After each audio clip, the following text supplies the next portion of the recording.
Thank you, Michael.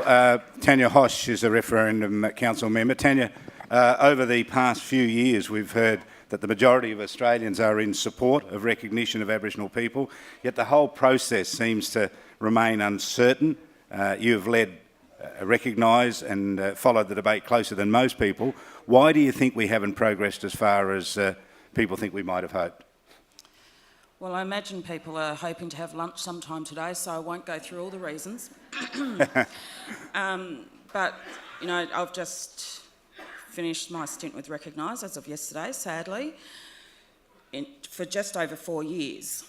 So Recognise just became 4 years old. We got our 4th Prime Minister last year, and we just nearly got a 5th. We have had to operate in an unprecedented amount of political upheaval.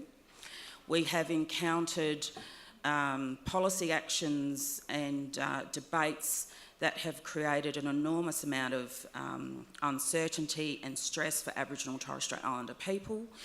And we've seen another one this week. Those things continue to happen and plague a conversation that requires of Aboriginal and Torres Strait Islander people who've got countless reasons. We have so many reasons. We've heard them just since I've been here today, over and over again.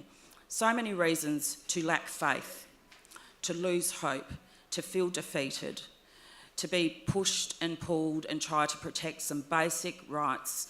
And yet we're asking people to come together in a magnanimous way and work with every side of politics in the country, because that's what's required, to find something we can all agree on. And that is an enormous amount to ask of a small population boxing above its weight on this particular issue.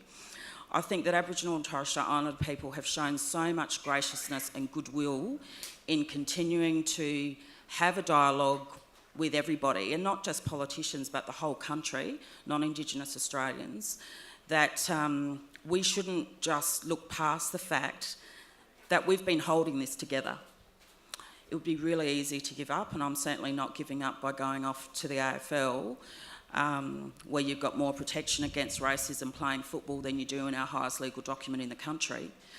So I'm not giving up. I refuse to give up. I refuse to think that we can't have constitutional change and that we can't have settlements and agreements. I think we can, must, should have all of it.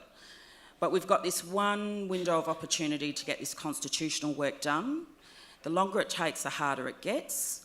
We've got to be resourced, and I think through the referendum council work, we're finally getting to a place where we can bring to conclusion the very important conversations that have to be had about the detail of the model of changing the constitution, and then we've all got to just get on with it, back it in, have the vote yes, and then we can get on with all the other really important work that, frankly, people are doing at the same time.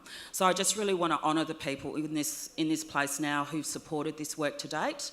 I know it's frustrating, I know it's taking longer than any of us planned, but I just think if we walk away now, we lose a significant opportunity to set some things right in this country. It's up to us. We're the generation of Australians that have got to keep holding it and pushing it until we get it done.